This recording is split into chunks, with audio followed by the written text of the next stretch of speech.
Ruschada nomli onlayn maktab asoschisiman. Menga ham o'rgat deganlardan keyin birinchi o'quvchim olganman.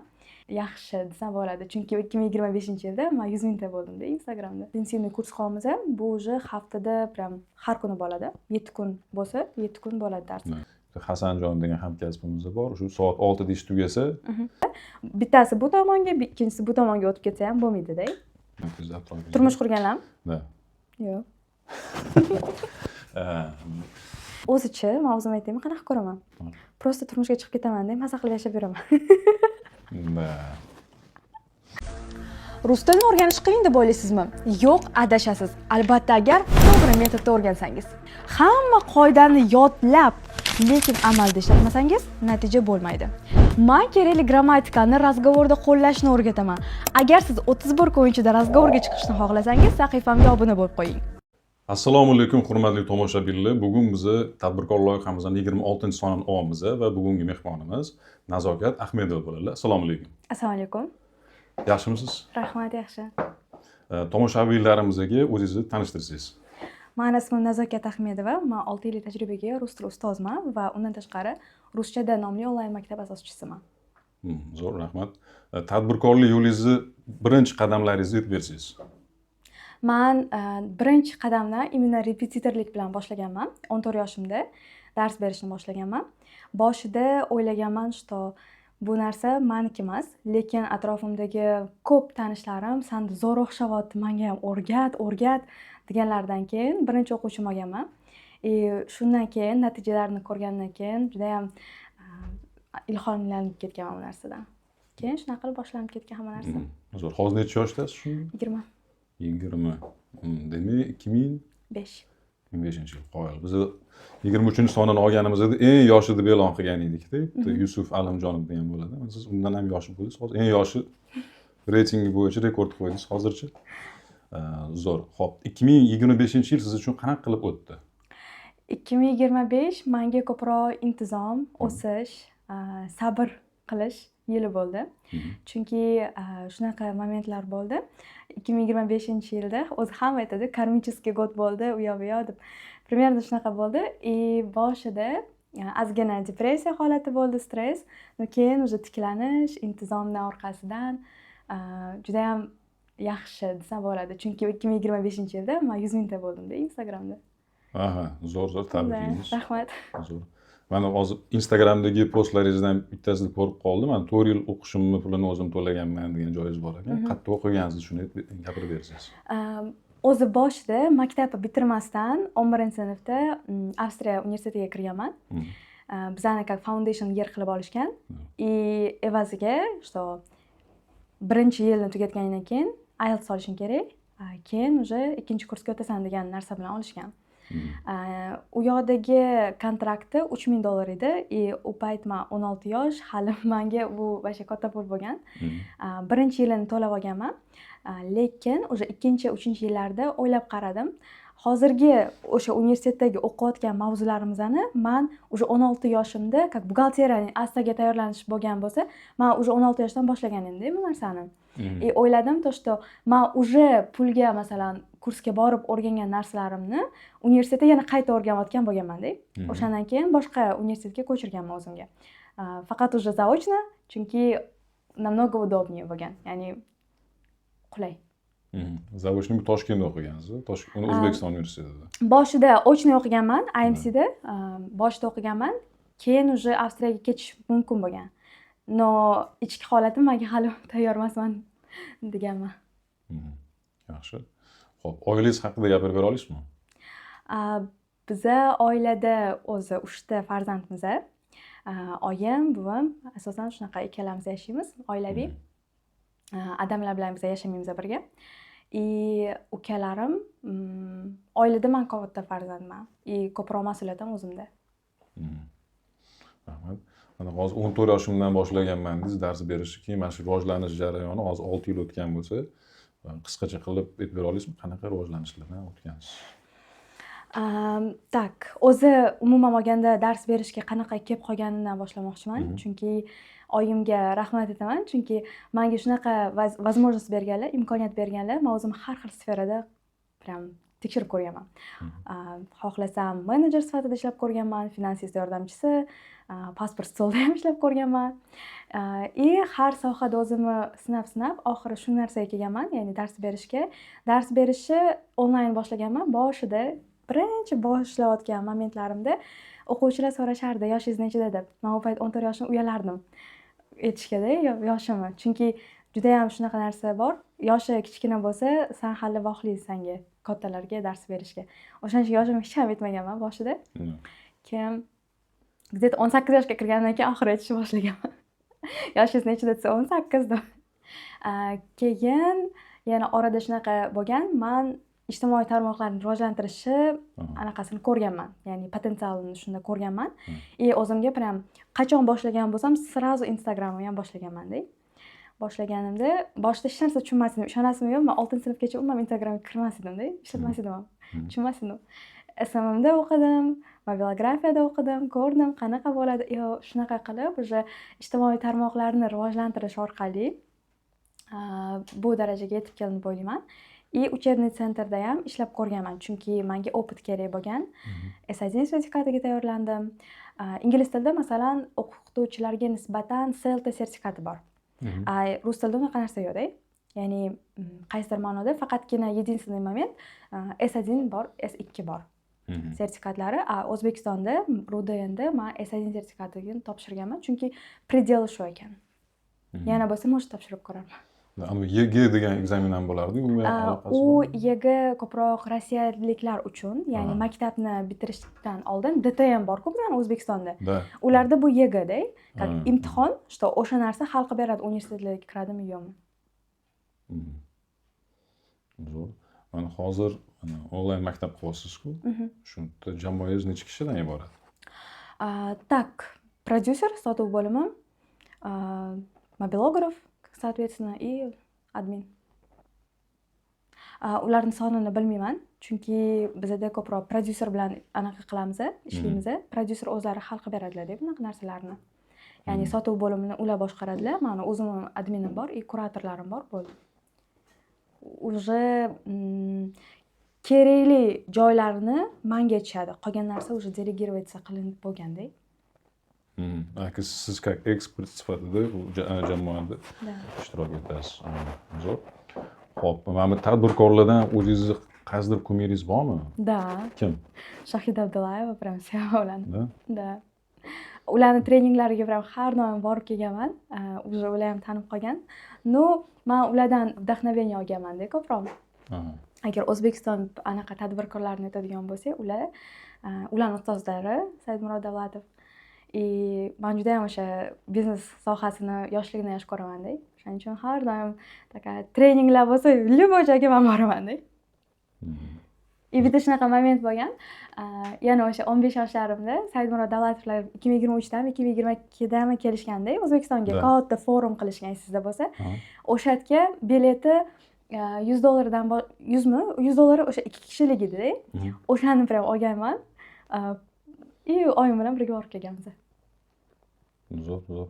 Ular moliya sohasidalar-ku Shohida. Mana hozir moliya sohalarida ishlab ko'rganman. Oyingiz ham moliya sohasida ishlaylarmi shunda? Oyim o'zlari buxgalterlar. O'shaning uchun men ham buxgalteriyaga o'rgatganlar-da. Shuning uchun bor buxgalteriyani o'rganib, уже главный buxgalteriya sertifikatlarini ham o'qib chiqib, где-то 1 yilda главный buxgalterlikka ham o'qiganman-da men. Lekin sohangiz boshqa tomonga qarab ketdi. Da, chunki 1 yil buxgalteriyada ishlaganman. Tekshirish, счет faktura, alam-balolar. Men prosta unaqa odam emas ekanman. Что kimdirlar bor, o'zini potensiali bor-ku bu narsada. Men o'zimda bu narsani ko'rmaganman, sezmaganman-da. Avval dars berayotganda ham mazza qilaman. Zo'r. Men onlayn gruppalarga hozir dars berayotgan bo'lsangiz, u boya aytdingiz, mana individualniy dars o'taman dedingiz, ko'pchilikga dars o'taman. Gruppaga dars o'tayotganda nechtagacha ko'payib ketadi bu sonlar? 50 tadan 100 tagacha. Zo'r gap-ku. U haftada 3 marta, standart darslarga o'xshagan darslarmi? Boshida bizda shunaqa standart bo'lgan, ya'ni haftada 3 marta 1,5 soat. Lekin biz уже rivojlanish yo'lida bo'lganimiz uchun o'quvchilarni maksimalni o'ylab boshida haftada 5 kun qildik intensivni. Keyin hozir уже yangi intensivniy kurs qilyapmiz. Bu уже haftada prям har kuni bo'ladi. 7 kun bo'lsa, 7 kun bo'ladi dars.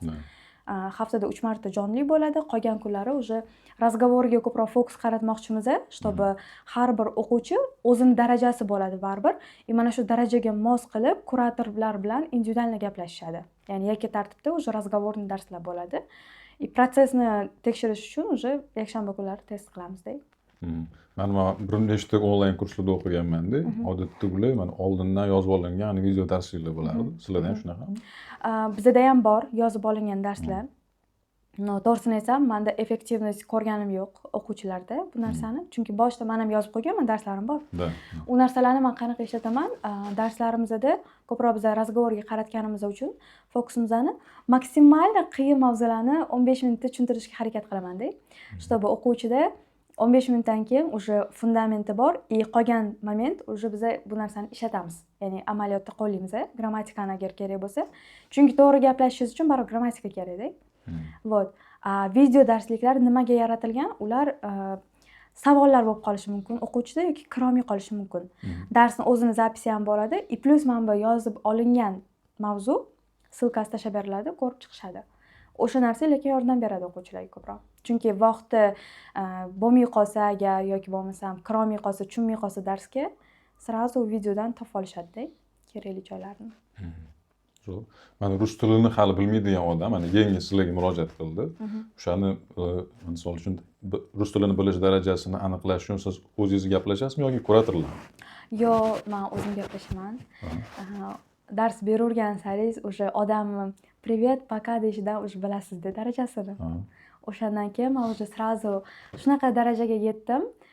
Kimdir bilan gaplashsam, o'sha sразу natijasi, то есть darajasini men aniqlab ola olaman-da o'zim uchun.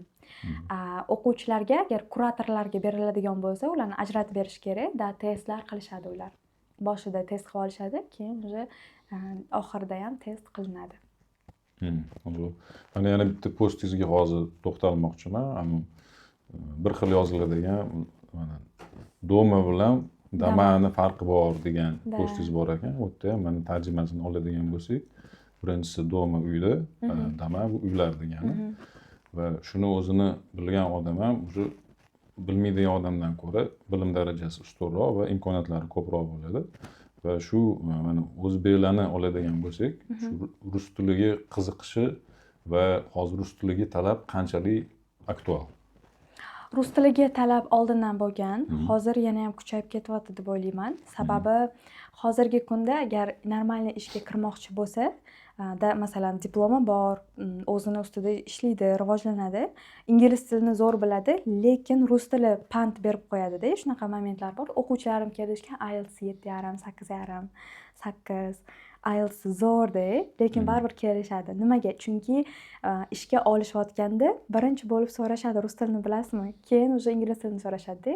Agar masalan logistikada ishlasa, okey, problema yo'q. Lekin asosan rus tili hozir talabga ko'proq qaratiladi. Xohlasa masalan Yevropada даже ishlamoqchi bo'lsa, Bolgariyada, Latviyada ishlamoqchi bo'lsa ham, o'qishga ketadimi, ishga ketadimi, rus tili baribir kerak. Zo'r, men hozir o'quv markazida ishlab ko'rganman dedingiz-ku. Shu tajribangiz bor. Hozirgi sizlarning onlayn maktab o'quv markazi metodikasidan qanchalik farq qiladi? O'quv markazida ishlaganimda ham metodikani o'zim qilganman. Farqi onlaynda, men o'z doim onlayn tanlayman. Sababi birinchidan o'zimga plusi bu maktabda o'qib yurganimda ham foydali bo'lgan. Что o'quv markaziga borish uchun birinchidan formangizni almashtirishingiz kerak, u yoq bu yoq qilishingiz kerak. O'quvchilarimga plus tomoni onlaynni ular ham xarajat qilishadi baribir. Masalan, uyi Sergelida bo'lsa, o'quv markazi bu yoqda bo'lsa, именно mana shu ustozga boraman deb turib oladigan o'quvchilar ham bo'lganda, neudobno. Ularga уже onlayn qulayroq. Zo'r, men yana bitta narsani aytmoqchi edim. Endi rus tiliga bog'liq emas, bu mana ingliz tili, umuman til o'rganishga bog'liq. Mana ishxonamizda Hasanjon degan hamkasbimiz bor. Shu soat 6 da ish tugasa, 7 gacha dam olib, 7 dan keyin 8 gacha shu bittaga bitta dars o'tadi. Har kuni o'tishadi. Erinmasdan o'rganyaptilar, adimiy kerak bo'layotgan ekan. Xuddi shunaqa, mana rus tilini ham siz maktabingizda o'rganishyapti odamlar. Zo'r. Hobbilaringiz bormi? Albatta bor, hammada bor menimcha. Hobbilar. Men o'zi 4-sinfdan beri badminton bilan shug'ullanib kelaman. Yaqinda o'sha professional darajaga chiqmoqchi edim, lekin hozir ishlarim bilan tashlab qo'ydim badmintonni. No, singlim hozir professionalniy anaqa qiladi, badminton bilan shug'ullanadi. No, mana medal olib, соревнованияларда qatnashib yurganman. Badminton, sport ko'proq, kitob o'qish yosh ko'raman, как обычно. И, конечно же, videolar olish. Qani kitob dedingiz. Kitobga bog'liq savolimiz bor edi. 3 ta qaysi kitob tavsiya qila olasiz? O'zingiz eng yaxshi ko'radigan kitoblaringiz? Har bitta kitobni tavsiya qilayotganda uni janrlari bor-da. Men har xil kitob o'qiyman. Masalan, o'zimni literaturni oladigan bo'lsak, yaxshi ko'rgan kitoblarimdan bu agar ijtimoiyroq inson kommunikatsiyani o'rganmoqchi bo'lsa, Dale Carnegie'ni o'sha qanaqa do'st orttirish degan kitobi bor. O'sha zo'r. Bodo Sheferni kitobini yaxshi ko'raman. Azbuka денег или Собачка по имени Mani degan kitobi bor. Bu уже finansoviy. Keyin agar o'sha rus tili bo'yicha kitob oladigan bo'lsak, menga Remarkni kitoblari yoqadi, Theodor Dreiser kitoblari yoqadi. Finansist, Жизнь взаймы, keyin Amerikanskая tragediya bor. O'sha kitoblarni yaxshi ko'raman. Zo'r. Hayotda shioringiz qanaqa sizni? Tak, bu savolni ham ko'rib chiqqan edim. Menda anime yaxshi ko'raman deb ko'rishi. Asta Черный клевeri o'sha animening nomi bu. Asta nomli personajimizni bitta yaxshi ko'rgan gapi bor. Никогда не сдаваться. Tarjimasi hech qachon taslim bo'lmaslik. Bu narsa miyamda qolib ketgan. Prям oxirgacha men boraman. Agar nimadir o'xshamaydi menda, taslim bo'laman deydigan bo'lsam, сразу eslayman-da. Нет, я не буду сдаваться. Men taslim bo'lmayman. Shu meni prям devizim desam bo'ladi. Нет ничего невозможного. Ya'ni imkonsiz narsani imkoni yo'q. Shunaqami tarjimasi? Нет ничего невозможного. Imkonsiz narsa yo'q. Da. Shunaqa. Da. Zo'r, haqiqatdan bu demak, maqsad qo'yasiz, maqsadga erishmaguncha ketaverasiz. Endi orada shunaqa ham bo'lib turishi mumkin. Mana maqsad qo'ydingiz, maqsadga ketayotgan yo'lingizda maqsadlaringiz sizga kerak emasligini tushungan momentlar ham bo'lganmi shunaqasi? Kerak emas narsa. Menimcha yo'q, chunki men o'zim maqsad qo'yayotganda yillik maqsad qo'yib olaman avval. Masalan, 1 yilga maqsad qo'ydim. O'sha maqsadni men avval tushunib olishim kerak, nimaga qo'yibman bu narsani, menga nima kerak bu. Masalan, 2025-yilda menga prava bo'ldi-da, maqsadim. O'zi prava olish qiyin bo'lib ketdi-ku. Keyin bu narsani men oylarga bo'lib olaman. Masalan, 12 oy bo'lsa, nima shaglar qilishim kerak, ya'ni qanaqa qadamlar bosishim kerak bu narsaga yetib kelish uchun. Получается 12 oyga o'sha narsa bo'linib ketadi. O'shaning uchun menda hech ham anaqa narsa bo'lmagan, tipa to'g'ri qilyapmanmi, noto'g'ri qilyapmanmi. Prosta o'sha maqsad taraf ketamiz, bo'ldi. Bajaramiz. Sizda zo'r bo'lmagan ekan. Ikkilanishni nazarda tutmadim. Men misol uchun o'zimni hayotimni oladigan bo'lsak, men institutga tayyorlanayotgan edim. Men Inxaga tayyorlanganman, boshida ochilgan.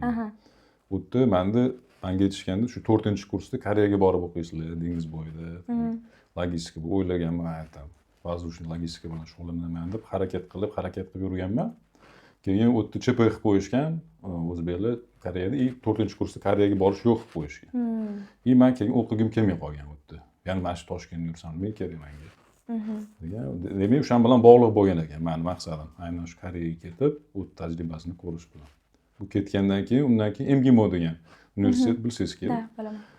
O'sha yerga harakat qildim, xalqaro aloqalar fakultetiga o'tgan harakat qilib yurdim.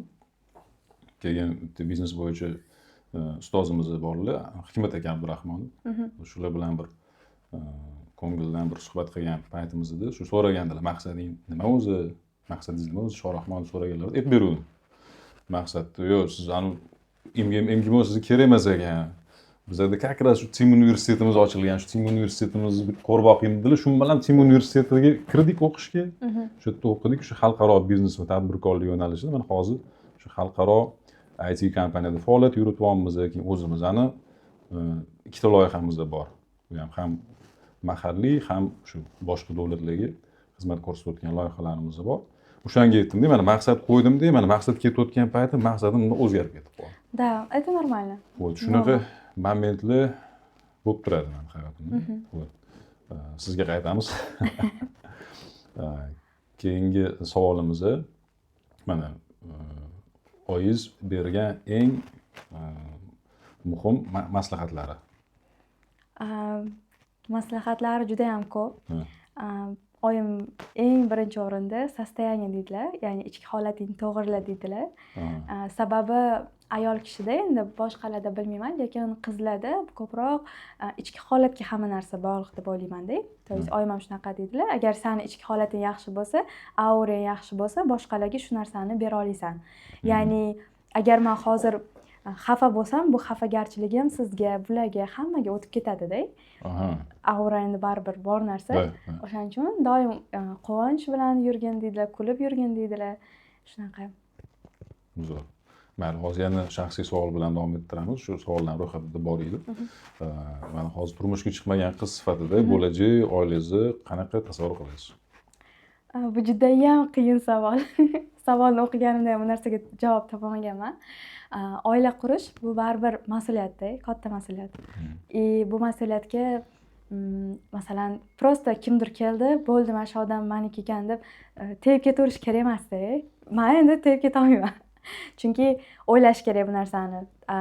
Bu inson bilan men kelajagimni ko'ra olamanmi? Qanaqa bu narsa? Insonda hozir ko'p ayollar shunaqa turmush qurib olgandan keyin уже o'zini hayoti, o'zini maqsadlari haqida unutib qo'yadi. Endi menda shunaqa ko'nikma deymizmi yoki fikr deymizmi keldi-da, o'zini maqsadlari qolib ketadi. Bu narsani to'g'rilash uchun men endi xohlayman, что men ham успешный bo'lishni xohlayman hayotda. O'zimni maqsadlarim bor, o'zimni orzu-havaslarim bor. Нужно найти такого человека, ya'ni shunaqa insonni topish kerak, чтобы bu inson bilan meni va uni maqsadlari bitta bo'lishi kerak. O'shanda menimcha uzoq baxtli yashay olamiz. Unda o'ylab qarasangiz, agar maqsadlar ikki xil bo'lsa, bittasi bu tomonga, ikkinchisi bu tomonga o'tib ketsa ham bo'lmaydi-da. Shunaqa maqsadi bir xil uchrashib qolgan shu tanishlaringiz bormi? Yaxshi yashayotgan? O'z hayotingizda, atrofingizda. Turmush qurganlarmi? Da. Yo'q. Topasiz, xudo xohlasa topasiz. O'zingiz kerakli insonni topasiz, toping iloyim.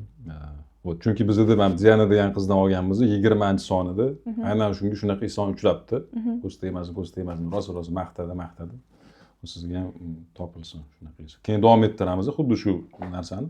Misol uchun shu bo'lajak turmush o'rtog'ingizdagi qaysi sifatlar bo'lishi kerak siz uchun? Muhim sifatlar. Hurmat birinchi o'rinda. Chunki oldingi zamonlarda masalan o'qigan edim, hurmat birinchi o'rinda turgan. Hurmatdan keyin уже o'zida sevgi bo'lmasa ham уже bir-birini hurmat qilib, bir-birini qiziqishlarini уже yashab ketishaverganda. O'shaning uchun ham menda bilmayman hozirgi zamonda qanaqa bo'lyapti, sevishayotganlarda, men uchun birinchi o'rinda hurmat. Ikkinchisi bu anaqa qilish, o'zgartirishga harakat qilmaslik, to есть qabul qilish. Endi har bir inson xarakteri bor-da. O'sha xarakterni qabul qila olish. Menga masalan nimadir yoqmayapti, o'zgartirmasda. Bu inson shunaqa, buni minusi shu, qabul qilaman, bo'ldi. Rahmat. Xo'p, bizda yana menga yoqadigan savollardan bittasi, hech kimga aytmagan bitta siringizni ayta olasizmi? Yo'q. Nega? Sirim yo'q chunki. Zo'r, yaxshi. Xo'p, kinolar ko'rib turasizmi? Ha. Boyagi 3 ta kitobga o'xshab 3 ta kinoni ham aytsangiz. To'g'risini aytsam, men kino sevadigan odam emasman, lekin koreyskiy dramalarni ko'raman-da. O'z ko'rinishimdan hech unaqa qizga o'xshamayman, lekin faqat koreyskiy anaqa seriallar, anime, fantastika kinolar ko'raman-da. Chunki men tak real hayotda yashayapman. Unda ko'chaga qarasam o'zi hamma yo'q seri, kulrang. Kinolarda уже anaqaroqda, fantastika. Birinchi yaxshi ko'radigan kinoyim bu Ruslanning kinosi. Birinchi zo'r kino ishlab chiqarishgan, 10 drakon degan.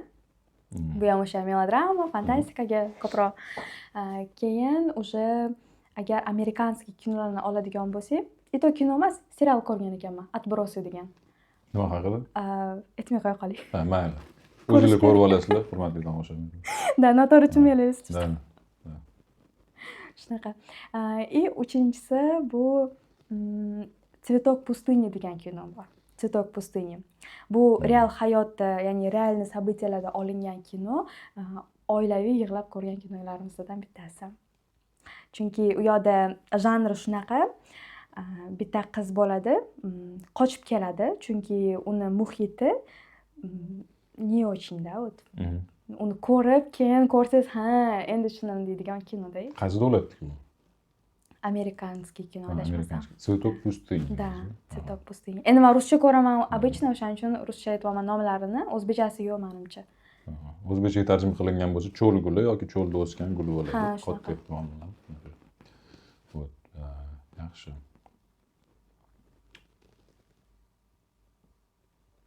Savol ataganmi?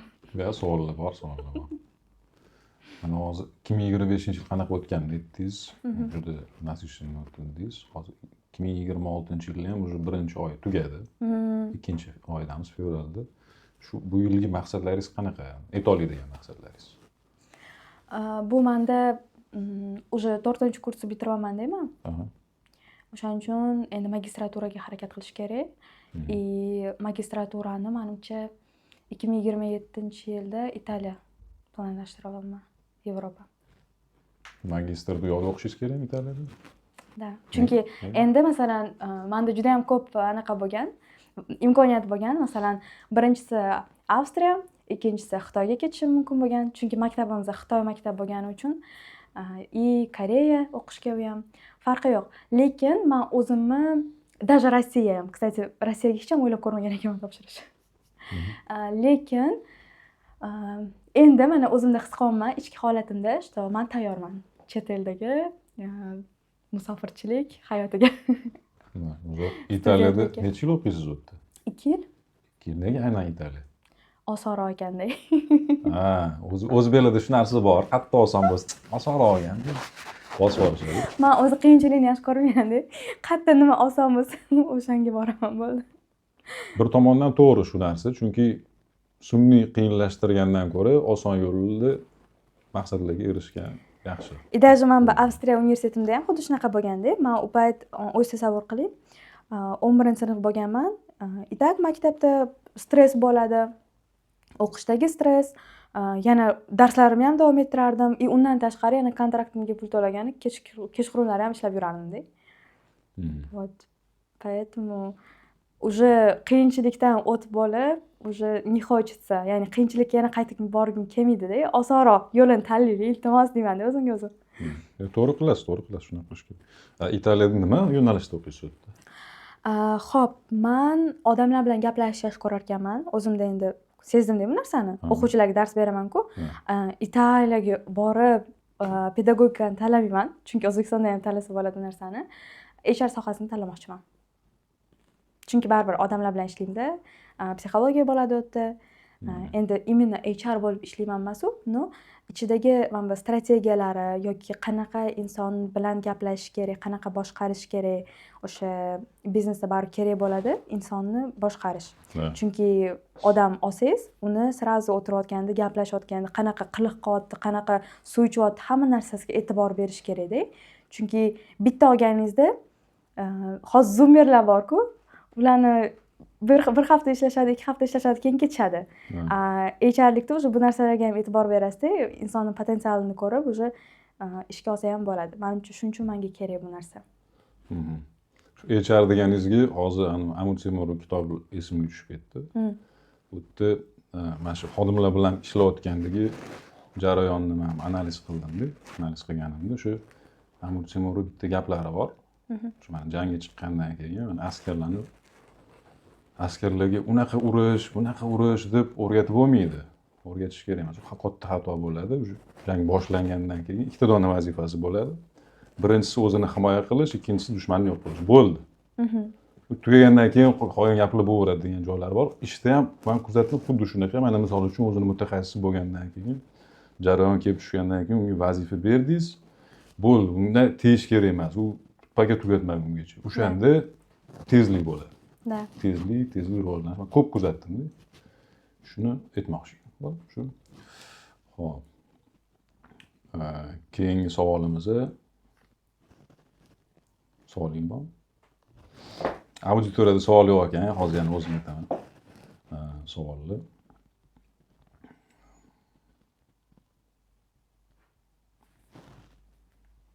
shunaqa pauzalar ham bo'lib turadi orada. Telefondan qarab bering. Yo, telefon shart emas. Tak. Mana hozir HR sohasida ishlayman deganingiz bu men hozir yana tadbirkorlik bilan bog'layman-da uni. To'g'ri qilasiz. Chunki o'shaning uchun ham kerak-da, o'shaning uchun. O'zi boshida men anaqani tanlamoqchi edim. Biznes menejment tanlamoqchi edim. Lekin hozir biz tak o'rganyapmiz universitetda 4-kursda. Lekin mana shu biznes menejment bilan HR bog'liqlik tomoni bor ekan. Qaysi ma'noda? Именно ikkala tomonda ham boshqaruv haqida-da. Просто bu yerda strategiya anaqa bo'lsa, biznesni boshqaruv bo'lsa, bu yerda o'sha odamlarni boshqaruvi. O'shaning uchun shu sohani tanlayapman-da. Ho'p, hozir aytmoqchi bo'lgan narsam sal boshqacharoq edi. Mana HR sifatida mana ta'lim oldingiz, praktika qildingiz, qilganingizdan keyin bu qaysidir kattaroq korporatsiyada yoki shu tashkilotda HR bo'lib o'zingizni ko'rasizmi kelajakda yoki shunaqa HRlar bor, o'zi HR agentство ochib, boshqalarga shu kerakli xodimlarni topib, Outsourcing. xodimlarni topib berish bilan shug'ullanadi, protsentini oladi o'sha korxona. Tadbirkor sifatida. Shunaqa korxonalar bor O'zbekistonda. Qaysi biri? Menimcha mendan ishchi chiqmaydi deb o'ylayman. Bitta kompaniyada uzoq muddat ishlab bera olmasam kerak. O'zichi, men o'zim aytaymi, qanaqa ko'raman? Просто turmushga chiqib ketaman-da, maza qilib yashab beraman. O'zimni qiynab nima qilaman? Shuni ayting. А если уже по-другому, ya'ni ikkinchi variantga qaytadigan bo'lsak, real hayotga qaytadigan bo'lsak, unda menimcha Italiyada как ekspert sohasida rivojlanib olaman-da. Chunki boshqa kompaniyada ishlasam, men ularning strategiyasini ko'ra olaman va rivojlana olaman. Keyin O'zbekistonga qaytib, уже Italiyadagi strategiyalarni copy paste qilamiz. Zo'r. Men hozir mana javobingizdan men shunaqa xulosa oldimki, baribir nima ish qilsangiz ham, biznes lady bo'lsangiz ham, bizneswoman bo'lsangiz ham, o'sha baribir inson ana o'ziga yaqin insonni qidiradi hayotda. Shu inson uchraganda, demak, ana hamma narsani tashlab topshirib, ana shogirdlarga aytam, kuratorlarga bo'ldi, meni bezovta qilmanglar deb. Balki shunaqadir, balki dunyo bo'yicha sayohat qilarsiz aytganingizdek, ikkita davlatga borib kelarsiz. Meni maqsadim bor. Shunaqa mana o'xshash odamlar baribir bir-birini topadi-yu. Networking bo'ladi. Shunaqa bo'lsin. Niyatingizga yeting. Qanaqa niyatingiz bo'lsa ham shu ezgu niyatlaringizga yeting, iloyim.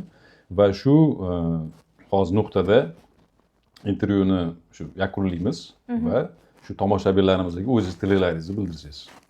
Birinchi o'rinda doim olg'a yuring, umuman taslim bo'lmang. Nimaiki maqsadingiz bo'lsa, o'sha narsaga erishing. Chunki bu hayot bitta beriladi, keyin afsuslanib qolishingiz mumkin agar qilmasangiz bu narsani. Shu. Rahmat. Rahmat kattakon. Hurmatli tomoshabinlar, bizda podarka boshqatdan hozir kesib tashlaymiz. Anaqa bor edi bizda. Sovg'a bor edi. Men berishim kerak. Nima kursmi bu narsa berib yuborsak bo'ladi. Davайте hozirgi intensivimizga bersak bo'ladi.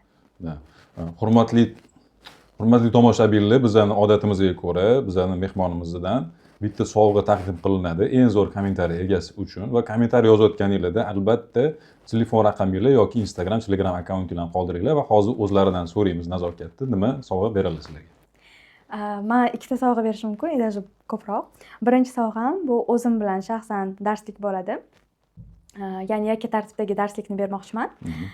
Kim zo'r kommentariy yozsa. Ikkinchisi bu bizning intensivniy gruppamizga, ya'ni intensivniy rus tili kursimizga bepul dostуп beramiz. Bo'ldi, rahmat. Bu intervyu chiqqanidan keyin, rovni 7 kun o'tgandan keyin e'lon qilamiz. Bosinglar. Подписка bosinglar обязательно.